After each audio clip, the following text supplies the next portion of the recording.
ദേശീയ മനുഷ്യാവകാശ commission, that means national human right commission.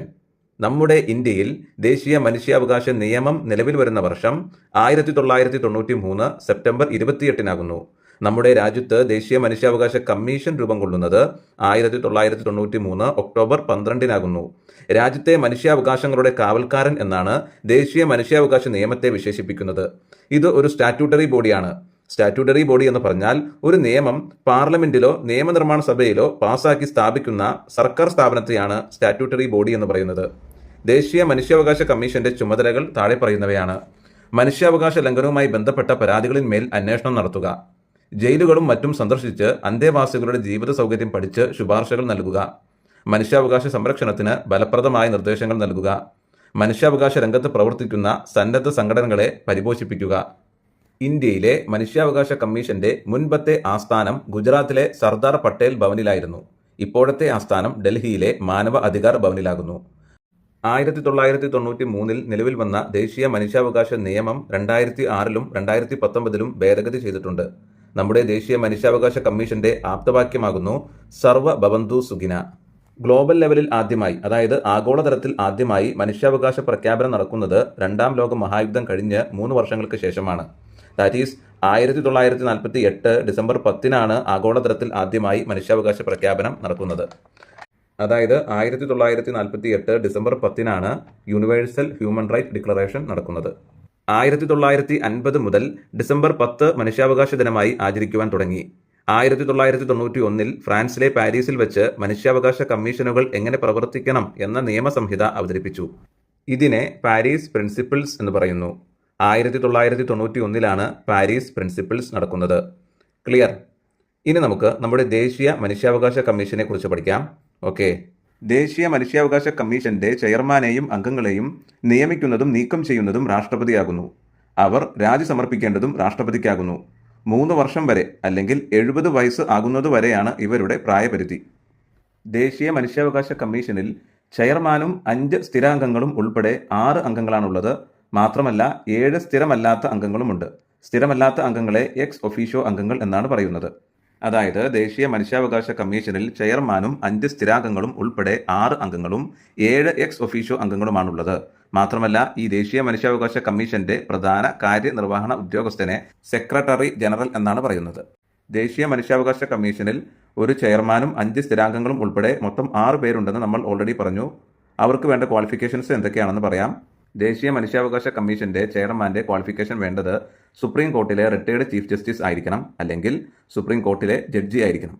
ബാക്കി വരുന്ന 5 സ്ഥിരാംഗങ്ങളുടെ യോഗ്യത കൂടി പറയാം. അതിൽ രണ്ടാമത്തെയാൾ നിലവിലുള്ളതോ വിരമിച്ചതോ ആയ സുപ്രീം കോർട്ട് ജഡ്ജി ആയിരിക്കണം. മൂന്നാമത്തെയാൾ നിലവിലുള്ളതോ വിരമിച്ചതോ ആയ ഒരു ഹൈക്കോർട്ട് ജഡ്ജി ആയിരിക്കണം. ബാക്കി വരുന്ന 3 പേർ മനുഷ്യാവകാശങ്ങളെക്കുറിച്ച് പ്രായോഗിക അറിവ് നേടിയവരായിരിക്കണം. അതിൽ ഒരാൾ സ്ത്രീ ആയിരിക്കണം. ദേശീയ മനുഷ്യാവകാശ കമ്മീഷനിലെ അംഗങ്ങളെ തിരഞ്ഞെടുക്കുന്ന കമ്മിറ്റിയിൽ പ്രധാനമന്ത്രി, ആഭ്യന്തരമന്ത്രി, ലോക്സഭാ സ്പീക്കർ, ലോക്സഭാ പ്രതിപക്ഷ നേതാവ്, രാജ്യസഭാ പ്രതിപക്ഷ നേതാവ്, രാജ്യസഭാ ഡെപ്യൂട്ടി ചെയർമാൻ എന്നിവർ ഉണ്ടായിരിക്കും. ഈ കമ്മിറ്റിയിലെ ചെയർമാൻ പ്രധാനമന്ത്രിയായിരിക്കും. ഓക്കെ.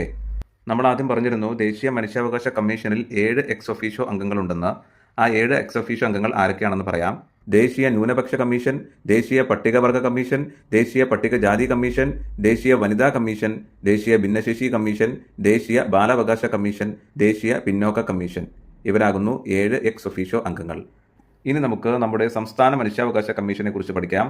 1998 ഡിസംബർ 11-നാണ് സംസ്ഥാന മനുഷ്യാവകാശ കമ്മീഷൻ രൂപം കൊള്ളുന്നത്. നമ്മുടെ സംസ്ഥാന മനുഷ്യാവകാശ കമ്മീഷന്റെ ആസ്ഥാനം തിരുവനന്തപുരം ആകുന്നു. സംസ്ഥാന മനുഷ്യാവകാശ കമ്മീഷനിലെ ആകെ അംഗങ്ങൾ 3 ആകുന്നു. സംസ്ഥാന മനുഷ്യാവകാശ കമ്മീഷനിലെ അംഗങ്ങളെ നിയമിക്കുന്നത് ഗവർണറും നീക്കം ചെയ്യുന്നത് രാഷ്ട്രപതിയുമാകുന്നു. സംസ്ഥാന മനുഷ്യാവകാശ കമ്മീഷനിലെ അംഗങ്ങളുടെ കാലയളവ് 3 വർഷം തികയുന്നതുവരെയോ അല്ലെങ്കിൽ 70 വയസ്സ് വരെയോ ആകുന്നു ഇവരുടെ കാലയളവ്. സംസ്ഥാന മനുഷ്യാവകാശ കമ്മീഷനിലെ അംഗങ്ങളുടെ ക്വാളിഫിക്കേഷനെ കുറിച്ച് പറയാം. ആദ്യം സംസ്ഥാന മനുഷ്യാവകാശ കമ്മീഷന്റെ ചെയർമാന്റെ ക്വാളിഫിക്കേഷൻ പറയാം. ഹൈക്കോടതിയിലെ റിട്ടയർഡ് ചീഫ് ജസ്റ്റിസോ അല്ലെങ്കിൽ ഹൈക്കോർട്ടിലെ ജഡ്ജിയോ ആയിരിക്കണം. രണ്ടാമത്തെ അംഗത്തിന്റെ ക്വാളിഫിക്കേഷൻ എന്നത് നിലവിലുള്ളതോ റിട്ടയർഡ് ആയതോ ആയ ജഡ്ജി അല്ലെങ്കിൽ ഡിസ്ട്രിക്ട് ജഡ്ജ് ആയിരിക്കണം. മൂന്നാമത്തെയാൾ മനുഷ്യാവകാശങ്ങളിൽ പ്രായോഗിക അറിവ് നേടിയ വ്യക്തിയായിരിക്കണം. ആകെ 3 അംഗങ്ങളാണ് സംസ്ഥാന ഹ്യൂമൻ റൈറ്റ് കമ്മീഷനിൽ ഉള്ളത്. സ്റ്റേറ്റ് ഹ്യൂമൻ റൈറ്റ് കമ്മിറ്റിയിലെ അംഗങ്ങൾ ആരൊക്കെയാണെന്ന് പറയാം. മുഖ്യമന്ത്രി, ആഭ്യന്തരമന്ത്രി, നിയമസഭാ സ്പീക്കർ, നിയമസഭാ പ്രതിപക്ഷ നേതാവ്. ദേശീയ മനുഷ്യാവകാശ കമ്മീഷന്റെ റിപ്പോർട്ട് സബ്മിറ്റ് ചെയ്യുന്നത് കേന്ദ്ര ഗവൺമെന്റിനാണെങ്കിൽ സംസ്ഥാന മനുഷ്യാവകാശ കമ്മീഷന്റെ റിപ്പോർട്ട് സബ്മിറ്റ് ചെയ്യുന്നത് സംസ്ഥാന ഗവൺമെന്റിനാകുന്നു. നമുക്ക് ദേശീയ മനുഷ്യാവകാശ കമ്മീഷനുമായി അറിഞ്ഞിരിക്കേണ്ട കുറച്ച് ജനറൽ ഫാക്റ്റുകൾ പറയാം. ദേശീയ മനുഷ്യാവകാശ കമ്മീഷന്റെ ആദ്യ ചെയർമാന്റെ പേരാകുന്നു രംഗനാഥ മിശ്ര. നിലവിലെ ചെയർമാൻ, ദേശീയ മനുഷ്യാവകാശ കമ്മീഷന്റെ നിലവിലെ ചെയർമാനാകുന്നു അരുൺ കുമാർ മിശ്ര. 8ാമത്തെ ചെയർമാനാകുന്നു അരുൺ കുമാർ മിശ്ര. മലയാളിയായ ആദ്യ ചെയർമാൻ, ദേശീയ മനുഷ്യാവകാശ കമ്മീഷനിൽ മലയാളിയായ ആദ്യ ചെയർമാനാകുന്നു KG ബാലകൃഷ്ണൻ. ദേശീയ മനുഷ്യാവകാശ കമ്മീഷനിൽ അംഗമാകുന്ന ആദ്യ മലയാളി വനിതയുടെ പേരാകുന്നു ഫാത്തിമ ബീവി. സംസ്ഥാന മനുഷ്യാവകാശ കമ്മീഷന്റെ ആദ്യ ചെയർമാനാകുന്നു ജസ്റ്റിസ് M പരീത് പിള്ള. സംസ്ഥാന മനുഷ്യാവകാശ കമ്മീഷന്റെ ആദ്യ 2 മെമ്പേഴ്സിന്റെ പേരാകുന്നു doctor S Balaraman, TK Wilson. അപ്പോൾ നമ്മൾ അറിഞ്ഞിരിക്കേണ്ടത് സംസ്ഥാന മനുഷ്യാവകാശ കമ്മീഷന്റെ ആദ്യ chairman justice M Pareeth Pillai. സംസ്ഥാന മനുഷ്യാവകാശ കമ്മീഷന്റെ ആദ്യ 2 മെമ്പേഴ്സാകുന്നു ഡോക്ടർ S ബലരാമനും TK വിൽസണും. നിലവിലെ ചെയർമാൻ, സംസ്ഥാന മനുഷ്യാവകാശ കമ്മീഷന്റെ നിലവിലെ ചെയർമാന്റെ പേരാകുന്നു S മണികുമാർ. നിലവിലുള്ള സെക്രട്ടറി ജനറൽ ആകുന്നു T വിജയകുമാർ.